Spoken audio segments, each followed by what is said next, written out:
Kamusta mga kaibigan? Long time no see. Si Glenn Kaiser nga pala to. Medyo iba ang vlog natin ngayon. Mayroon akong ibabalita sa inyo. Pero pangako, huwag kayong magugulat. Uumpisahan ko nung umuwi ako ng October 2024. Kung hindi alam ng lahat, pumanaw ang mother ko last May. Mag-iisang taon na siya this month. Nag-request ang family niya na nasa Pinas na magkaroon ng gathering at magkaroon ng service na magkakasama sila. Yun ang ginawa namin and we made it happen. For them and for mom. Siyempre, hindi mawawala ang vacation mode. Nagkaroon ako ng chance na makapunta ulit ng Boracay. Dahil the last time I was there, I was still a kid. Nasa Pilipinas ako for 1 month. Hindi ako nagtagal kasi I want to spend time back here in Canada. Fast forward tayo ng konti. 2025 came in and it was exciting. Excited ako sa maraming bagay. Inaasahan ko na mag-soft reset and mag-set ng ako ng mga goals ko this year. Pagdating ng April, everything changed. Para akong dinago ko ng matindi. Hindi ko inaasahan na mangyayari ito sa akin. Ito na yung sinasabi ko na balita.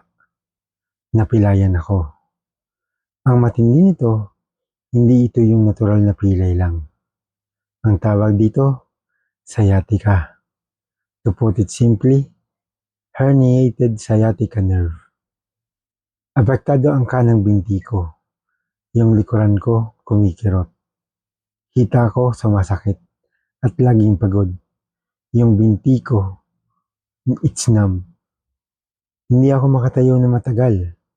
Sumasakit kapag sinusubukan kong tumayo ng stationary. Hindi ako makaakyat baba ng hagdan nang hindi sumasakit ang binti ko. Halos 3 weeks na akong sumusubok na mag-exercise. Stretching para lang mawala yung sakit sa likod. Halos isave ko na lahat ng video sa Instagram at YouTube.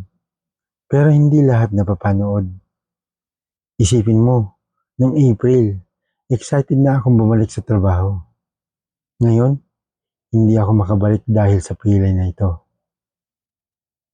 Naiinis ako. Iniisip ko palagi, bakit ako pa?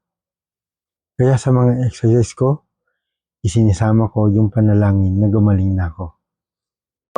Nakausap ko ang doktor. Sinabi niya posibleng magkaroon ng surgery. Pero sana, huwag humantong sa ganong paraan. Kaya mga kaibigan, nakikiusap ako sa inyo, isama niyo po ako sa inyong panalangin. Dahil ayoko kong umantong sa ganon na sitwasyon.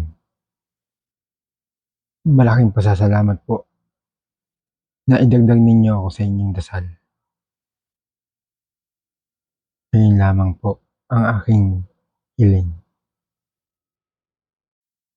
Ako po si Glenn Kaiser at nagpapasalamat ako sa inyo sa mga dumalo dito sa video ko. Mag-share po ako ng iba. Susubukan ko po mag-upload ulit. Don't forget to subscribe and like this video. Maraming pong salamat ulit sa inyong lahat at magandang araw.